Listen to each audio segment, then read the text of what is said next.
And I call the Prime Minister. Thank you, Mr Speaker.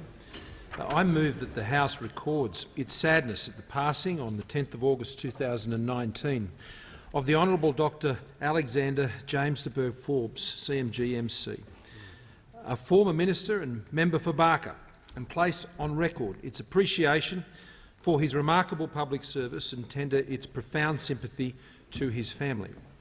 Mr Speaker, Alexander James Forbes was a soldier, a scholar and a statesman. He was the last surviving Liberal minister of the Menzies government and one of our last links to that big-hearted generation of World War II veterans who returned home to serve the citizens of Australia in this parliament. He was born in Hobart in 1923. Jim Forbes was educated at Knox Grammar School in Sydney and St Peter's College in Adelaide. His youth was interrupted, as so many of his generation, by war. After graduating from Duntrin Military College, he enlisted on the 15th of December 1942, the day before his 19th birthday. In 1943, he was in Darwin when it was under attack. And in June 1945, Jim Forbes was awarded the Military Cross for his service in the South West Pacific. His father was Brigadier Alexander Forbes, who had received the same award during the First World War, and his brother, Lieutenant Patrick Forbes, who would receive it during the Korean War. This may be the only instance of 3 members of an Australian family being awarded the Military Cross in 3 consecutive wars. That's remarkable service from a remarkable family. On returning home from the war, Jim Forbes left the army to pursue further study. He completed a Bachelor of Arts at the University of Adelaide and then went to Oxford, where he earned a PhD. It was at Oxford that he married the love of his life, Margaret Blackburn. She was the daughter of one of Australia's most remarkable soldiers, Arthur Blackburn, an Anzac who landed at Gallipoli, a VC recipient and a Second World War prisoner of war. Margaret and Jim had 5 children and were married 67 years. Jim Forbes entered this parliament as the member for Barker in 1956. He would be re-elected 7 times. He would serve as minister in 5 different portfolios under 5 different prime ministers. Sir Robert Menzies appointed him Minister for the Army and Minister for the Navy. Menzies' view of Jim Forbes was unequivocal. He described him as a very great man. In this position, Jim Forbes brought the controversial policy of national conscription to Cabinet in 1964. This is a decision that will be debated throughout the ages.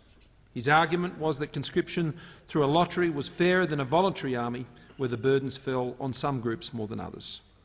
What we can say more than half a century on is that Jim Forbes never asked a young Australian man to do what he, himself and his family had not done. Later, Jim Forbes would serve in the Holt, McEwen and Gorton governments. However, it was as Immigration Minister in the McMahon government that Jim Forbes drew the attention and the ire of his kids, something that I think none of us in this House ever want to do. Jim's daughter Emma was a teenager at the time and had taken little interest in her father's career. And all that changed when he deported British rock star Joe Cocker for possessing marijuana. Emma would later remark,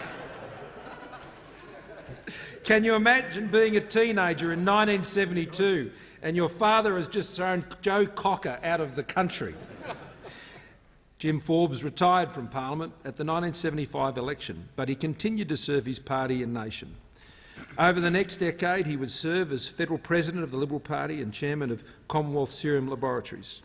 He also served on the Council of the National Library, including as chairman. But war and politics had taken their toll on this great Australian. And in his retirement, Jim realised it was time, in his words, to catch up with normal life, to do the sorts of things that the average person does, he said. So he reconnected with old friends. He played golf and he gardened. He surrounded himself with books and family. He said, "I have now arrived at the point where I feel normal," he said at the age of 90. There's hope for us all. To mark that milestone, there was a family celebration, and he was asked to say a few words about his life. And on that day he didn't speak of war or politics or the honours that he had received. Instead, he simply turned to the woman he loved, raised a glass and said, "To Margaret." It's his love that endures. Jim Forbes lived to the age of 95 and is survived by his much-beloved wife Margaret and his children Sarah, Emma, Alexander and David, as well as 9 grandchildren and 3 great-grandchildren. What a marvellous life. We send them our deepest sympathies as we remember the life of an honourable and brave Australian. And I call the Leader of the Opposition. Thank you, Mr Speaker. I join with the Prime Minister in moving a condolence motion for Jim Forbes. When Jim Forbes gave his first speech in Old Parliament House, he made a confession. The new member for Barker declared that he was filled with feelings of inadequacy and humility. It's pretty remarkable when you consider that Jim was a veteran of World War II. He was in Darwin when Japanese bombs were still falling. He went on to fight in Papua New Guinea and Bougainville, then served in occupied Japan and Germany. For his bravery, he was awarded the Military Cross. And when he came home, he was armed with fresh knowledge. Already feeling an attraction to politics before he went off to fight, he was advised that his future entry into Parliament would be a lot more likely if he studied law. There can't have been too many soldiers who lugged legal textbooks into the war-ravaged jungle, but Jim was one. War was followed by academia, including the scholarship that he received to Oxford. And eventually, out of it all, emerged a politician who would stick firmly to the belief that politics should be about policies rather than personalities.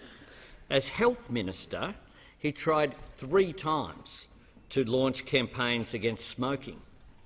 As Army and Navy Minister, he was much more contentiously charged with the task of introducing national service to bolster Australia's capability in the catastrophe that was the Vietnam War.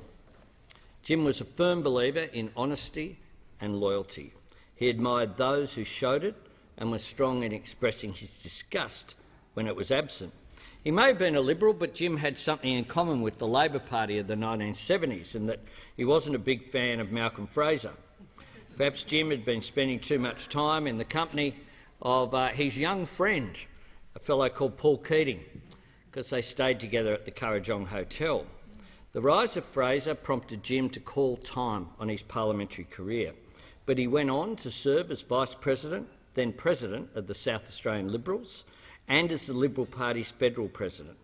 He even had a hand in the rise of Alexander Downer, which we're sure Jim's old Kurrajong mate Paul Keating would have been deeply thankful for. Amid it all, Jim pursued the quest for what he called a normal life. By his calculation, a former politician needed 2 years for each year they spent in Parliament before they finally attained that state of grace. And of course, as the Prime Minister has said, he led a very long life indeed. So by his own reckoning, he got there. He entered his 90s still driving, still playing golf, and still sporting an impressive head of hair. He was described as still being a forceful but gentle persona. On which note, I'd like to return to Jim's own words from February 27, 1972.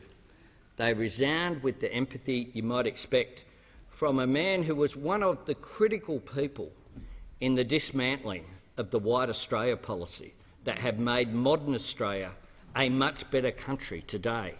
He said this: "For many, immigration has become so much a part of everyday experience that we tend to ignore the human issues involved and the responsibility we have towards those who have come to live with us. The too pervasive materialism of life around us blunts our sensitivity to the loneliness, the bewilderment, and all too frequently the aspirations of those newcomers seeking to re-establish themselves. Each of us, as we benefit from ever-expanding economic growth, cannot fail to reflect on the part the migrant has played in creating Australia's relative affluence. If for no loftier reason than this, we should be ready to acknowledge the debt that we owe them. To Jim's family, we acknowledge the debt that we owe you. Our hearts are with you as his seemingly eternal presence passes into memory. May he rest in peace. As a mark of respect, I ask all present to rise in their places.